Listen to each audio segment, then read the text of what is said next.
Ernesto was a diligent worker despite his extremely modest appearance. The manager turned down his application for a bank loan because he thought he was not dressed appropriately. Ernesto corrected him, saying that he should not have allowed looks to deceive him, but the man refused to listen and refused to see why. It would cost him dearly 5 years later when Ernesto would render him speechless with what transpired. Welcome to USA Stories channel. Do not forget to subscribe and activate the bell button to receive all new updates. Now let's go to the story. Ernesto had grown up on a farm as the son of farmers, so he was accustomed to working the soil. Although his father farmed vast tracts of land, his ambition was to diversify his crops and turn them into an export. His father, Don Anselmo, was a modest man. He was constantly terrified about investing and thought something might go wrong. But the old guy handed Ernesto his property so he could continue farming it until he felt he had no more strength to supervise the sowing. The two brothers of the young guy did not have any interest in agriculture and instead resided in the city. Still, he gave them a call and advised them to make investments in export crop cultivation. His brothers got on board and raised the required funds. Ernesto thus went to the bank to get the money he needed to invest. After submitting the required legal paperwork, the loan officer who assisted him informed him that the funds will be available within a few weeks. Ernesto was overjoyed to hear the news, since he really needed the funds to begin his much-anticipated project. The massive project in which Ernesto had enormous trust was being prepared on his and his brother's farm. Although he seemed a little scared, his father claimed that his kid was intelligent and skilled in his field. The loan officer advised Ernesto to wait till 2 weeks had gone. Ernesto walked excitedly to the bank. He had a terrible encounter at the entry as he was made to wait longer than required because a significant client had come and all of the staff members were preoccupied with taking care of him. Ernesto had left the laborers in the field alone, and he was in a hurry. When he stood up to inquire when they could take care of him, one of the women in charge told him to wait until they had completed tending to the bank's principal customer. Ernesto was uneasy because he thought that every client's time was precious and that it was unfair to treat certain clients better than others. Still, there was nothing he could do but wait. The same woman who had instructed him to wait addressed every customer and apologized on behalf of the bank for not being able to assist them, which just made him more irritated. She would be giving the key customer lunch, and everyone on staff would be present.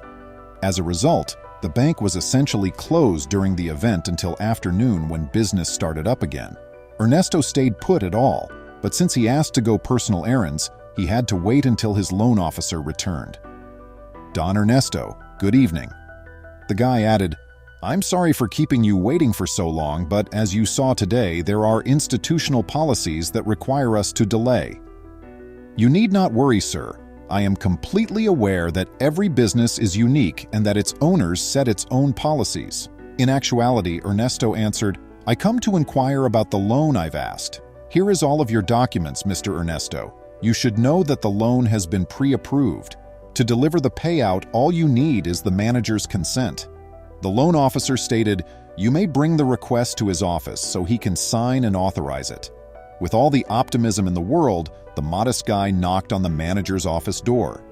The bank's top partners, on the other hand, gave him permission to go inside. Ernesto was given the go-ahead to take a seat, but the guy quickly dashed his expectations by stating that even if his loan application complied with all the standards, he would still reject it. He couldn't trust someone who didn't care about their looks because of the way he was dressed.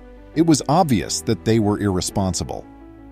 Ernesto objected, telling him he couldn't believe he was being turned down for a loan based just on his appearance. 5 times the amount he was asking for in assets he had previously demonstrated. Refusing to back down, the manager angrily demanded that Ernesto go, calling his time a waste.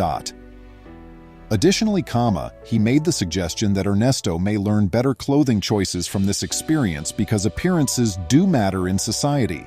Ernesto walked out of the office with his head down, hoping that one day the haughty and pompous guy would learn his lesson. Since the agricultural cycle had distinct stages, Ernesto's initiative was being hampered by the passage of time. Unsure of what to do, he got into his vehicle and felt a rear-end collision while waiting for the lights to change at the stoplight. He considered it to be simply one more issue to deal with. The driver of the car that hit him apologized and requested a mutually agreeable solution when he got out and saw the damage. He was driving without a license, and he threatened to be arrested if the police got involved.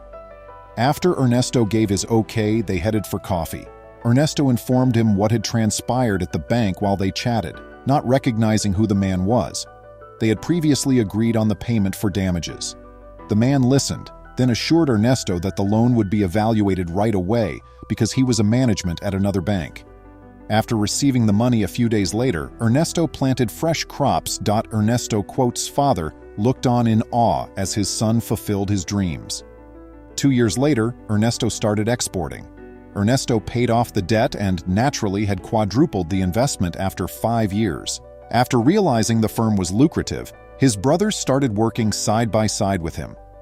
The loan advisor and Ernesto stayed close friends, and during a poker session, the advisor informed Ernesto that a sizable portion of the bank's shares, which had rejected his loan application, were up for grabs. He said it would be a terrific deal, a chance to make the haughty boss who had made fun of him seem bad.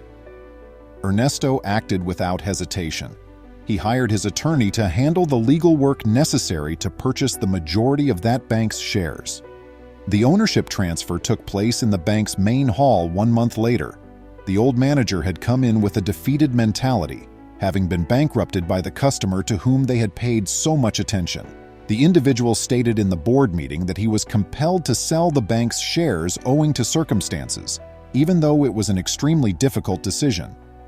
Ernesto, dressed in a striped shirt and filthy old shoes, entered the room while he was asking questions about the new owner. Ernesto said, "I came to ask you that, with everything in your impeccable jacket and your brand new shoes, please leave my bank," in response to the guy asking him what he was doing. There is no room for individuals who get carried away by looks in our organization. You see, you shut down the bank because of the customer who brought you to disaster and refused me a loan because I was ill-groomed. The manager gave the bank paperwork to the employee at that point and departed, looking dejected. He was not going to stand by and watch him treat those with modest appearances poorly. Friends, now let us know what you thought of this tale.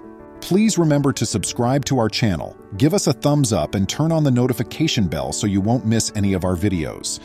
If you enjoyed the tale, the next video that plays on your screen will probably move you too.